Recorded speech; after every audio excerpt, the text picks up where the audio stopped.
Denzel has posted a post that has left us all confused. Hanzi panapa any name suggestions emwana mkomana. I'm not really sure mwana ari kutsvagirwa zita ndewani because I don't want to speculate on things that are not there. Remember Melo said your mother is very strict and renumbu shazoitika varorana.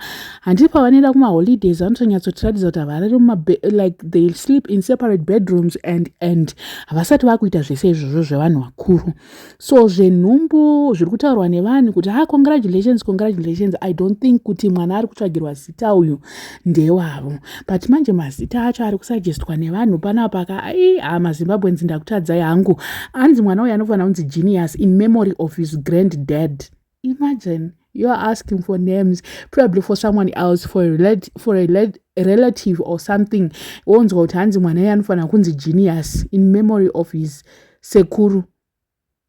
Mnoziya past yevamwani soka inotanga kuuya so yotanga kunzi nepavana asi paipa izvozvo vaida kuita sei? Handiti izvozvo vaida kuita sei pana Genius mwana mudiki?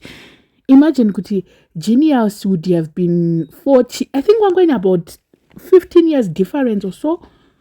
Zozo angari muhombe na Genius because by now that Genius atowane about 42 if I'm not mistaken, because he died at 36.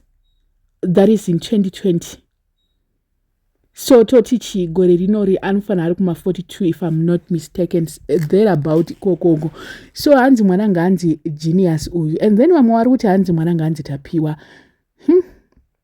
Tapiwa vanhu vanoda kungomukwanisa-kwanisawo paanenge asingakwani, but hanzi mwana ngaapiwe zita kuti Tapiwa. And then vamwewo ndo vari kunzi Stana Junior. Handiti iye Denzel vanonzi mazuva ano ndiye Stana 2.0, ndiye areplace Stana wemazuva ano. And then mwari kuti hanzi nganzi Denzel Tadiwa Mukandla Maveve.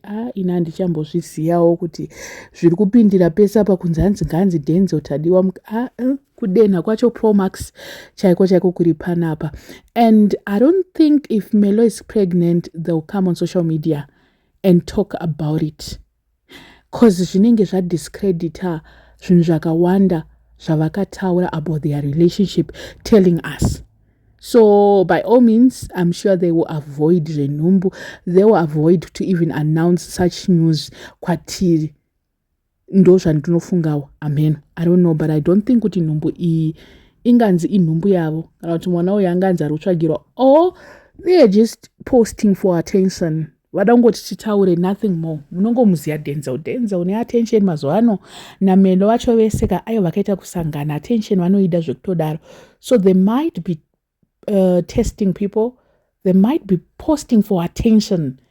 Imi munofunga kuti angaposte for chia na Denzel? Zvana Denzel futi. Ameno I don't know, but vanhu vangomhanyira ikoko, which I don't think kuti kwati kwaita mwana, kwati kwaita nhumbu, because mwana wacho anenge ari wemweya mutsvene here, Melo anenge aita nhumbu yemweya mutsvene here. But handizivi kuti should we believe kuti vanhu ava varare vese? Should we believe that? Tongoramba chingobeliever. Handizivi hangu, let's just say it. Zvinhu zvepaindaneti handivi vakatotiudza vega kuti zvanzi isusu tinokuratidzai zvamunoda kuona ndo zvatinokuratidzai. So you never know what happens behind the cameras. We don't want to judge, we don't want to speculate things that we don't know about. Maona machitozosara takunzi takazoti avanoswera vatisungisa kava. Ndo zvavanogona. I don't know what you guys think. Let me know in the comment section what are your thoughts. Panyaya iwasara subscriber, please make sure that you are subscribed, and see you in my next video. Road to 50,000. We are almost at 42.